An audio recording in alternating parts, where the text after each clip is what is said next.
Good morning, Belle. Well, this is really sending shockwaves throughout France. This story is dominating all the headlines with a unanimous view that this is a big setback for Emmanuel Macron and for his government.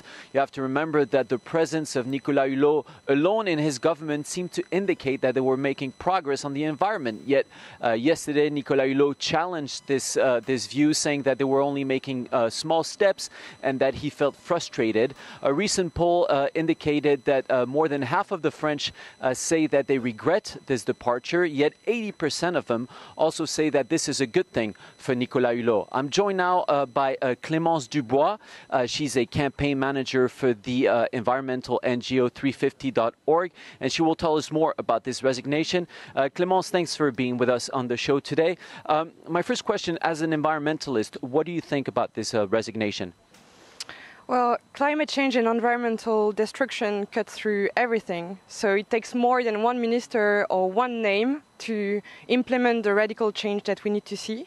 So I'm not really shocked. And I think, it will be harder for Emmanuel Macron to greenwash the action of his government. But definitely he's not in line with the commitments he's supposed to make to really tackle and challenge this crisis. Yes, yesterday Nicolas Hulot said that he felt frustrated, that he felt they weren't making enough progress. Emmanuel Macron said the opposite. He said that his government did more than any other government. What's your assessment?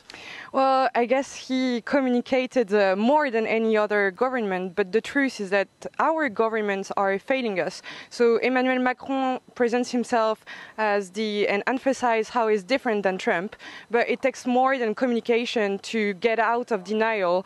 Anything else than bold action is being in denial. And unfortunately, Emmanuel Macron hasn't been delivering any changes on, for instance, the budget is failing on environmental issue, and our emissions are still increasing. So we really need to see a change at the core, at the economy, and that's what also Nicolas Hulot has been highlighting.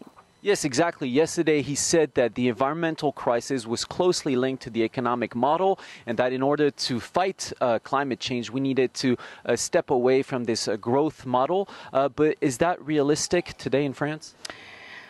How is it realistic to live on a planet with 4 degrees? This is what we're heading towards, and it won't be possible to live, and many millions of people are already dying from the effects of climate change, environmental destruction. So of course it's possible. It takes political will, and unfortunately Emmanuel Macron has still the ear of the lobby, the multinational. It's part, like, his vision of progress is really conditioned, as you said, by this growth imperative. So he won't deliver what we need to see. So this is why it takes more than one minister, but all of us in the society to mobilize. And Nicolas Hulot said that there is no one behind him to support this action, and this is clearly not true. We've seen it, for instance, at COP21. Thousands of people have been gathered in Paris in the streets together to ask for bold climate action. And people, do they want to reduce the inequalities in the society? Yes, they want it, and it's part also of the same problem. Thank you so much, Clemence.